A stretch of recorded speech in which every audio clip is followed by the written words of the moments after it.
Merci, docteur Kabouya, pour cette présentation qui a regroupé, je pense, l'ensemble des réactions allergiques aux protéines des vaches IgE médiées. Sans tarder, on va passer aux questions-réponses. Docteur Benzelga, tu es là? Oui, je suis là, oui. Salam alaikum. Donc, là, on commence. On commence, vas-y, commence. Une question par question. Il y a une question qui existe-t-il des formes tardives d'allergie aux protéines de lait de vache de plus de 3 ans? Moi, ça m'étonnait qu'il y ait. Tu m'entends? Oui, oui, oui. D'accord. Les formes tardives, s'il n'a jamais été affronté au lait de vache, ni à ses dérivés, il peut faire une forme tardive, mais j'en connais pas. D'accord. Sauf si l'enfant n'a jamais pris du lait. Alors, faut-il priquer systématiquement un hydrolysat avant de débuter son administration? Quelle est votre conduite? Alors, il faut le dire que personnellement, je les brique. Parce que malheureusement, on n'a pas de grande qualité de lait d'hydrolysat. Et que briquer, ça ne nous coûte rien, pratiquement rien. Juste, il faut simplement avoir un témoin positif. Donc, du coup, moi, je préfère briquer avant de donner, oui. Et c'est plus sûr quand même. Très bien. Donc, docteur Siba, qui nous suit depuis le début, on lui dit bonjour.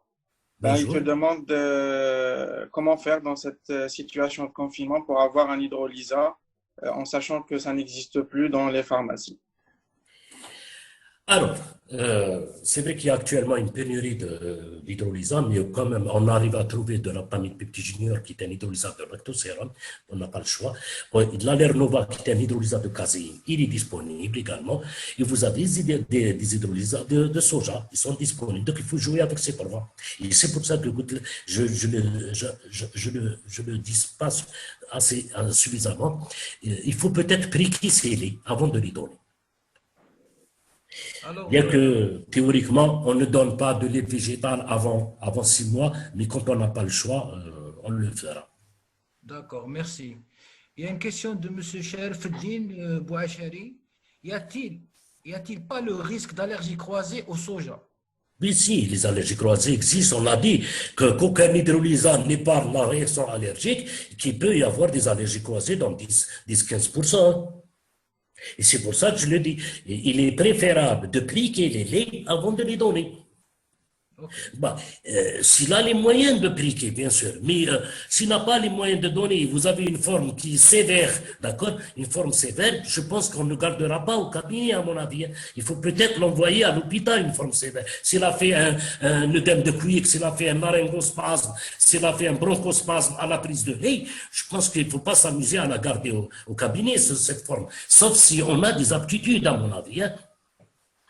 C'est quoi les aptitudes? C'est de pouvoir pliquer un lait avant de le donner et d'avoir de l'adrénaline devant vous et vous le faites au cabinet. Mais c'est pas suffisant, hein? Même en ayant de l'adrénaline. Hein? Attention. J'en ai vu des réactions. La dernière, il y a 2 mois de cela, ça a été un nouveau-né, c'est un enfant de nourrisson de 40 jours qui après avoir, je lui ai supprimé le lait de vache parce qu'il a fait une réaction et j'ai demandé à la mère de garder que le sein, d'accord? Et que après, c'est la grand-mère qui a donné, mais je ne sais pas, 2 mois, elle a donné un peu de fromage en disant que c'est une pathologie qui n'existe pas. À leur époque, elle n'existait pas. Donc, elle a donné du fromage et tout de suite après, il a fait un choc, une anaphylaxie digestive sous forme de rectorragie sévère. Il est décédé par la suite, ce gosse. Donc, c'est des enfants à manier il faut une délicatesse, il faut beaucoup de compétences pour cela. Et surtout, être entouré, surtout. Est-ce qu'on parle souvent d'allergies au lait de vache? Y a-t-il d'autres allergies au lait, telles que le lait de brebis, chèvre et chamelle? Les allergies croisées peuvent exister. Premièrement, ces laits-là ne doivent pas être donnés chez le nourrisson. D'accord? Ce pas des laits qui répondent aux règles nutritionnelles. Ils ne sont pas indiqués. Ce pas des laits qu'on appelle ça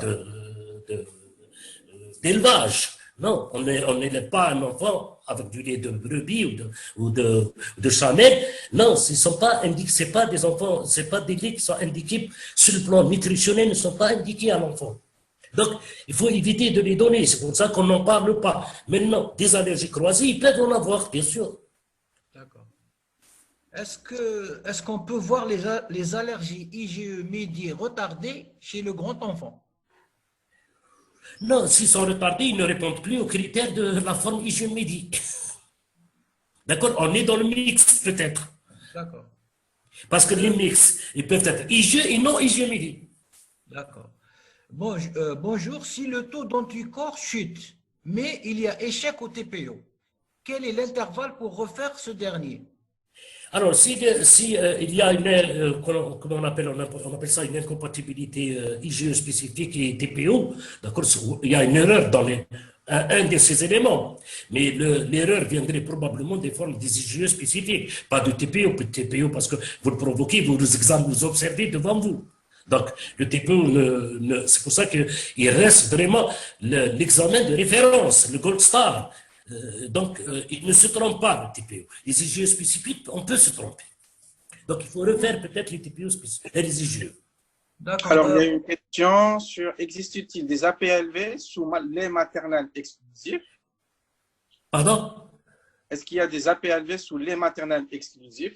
Oui, il est décrit à peu près, parfois, bon, il y a des chiffres, ça, il y a beaucoup de chiffres, hein, mais le dernier que je retiendrai, moi, c'est celui de 5% des allergies à travers le lait de sein. Donc, la question suivante, qu'en est-il de l'éviction des protéines de lait de vache chez la mère allaitante dont l'enfant a une APLV?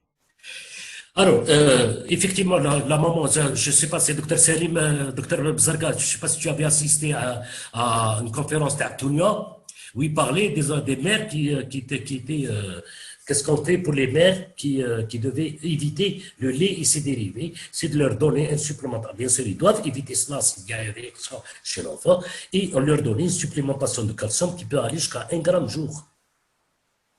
Et de la vitamine D, bien sûr, pendant toute la période d'exclusion de lait et des dérivés. Pour la maman. Une belle question, comment faire un TPO? Rapidement. Alors, comment faire un TPO? Un TPO se fait avec on commence par des petites quantités de lait, d'accord? Vraiment, on pose parfois sur la lèvre, parce que surtout si l'enfant a fait une réaction initiale très sévère, donc elle doit se faire au milieu hospitalier, théoriquement, d'accord?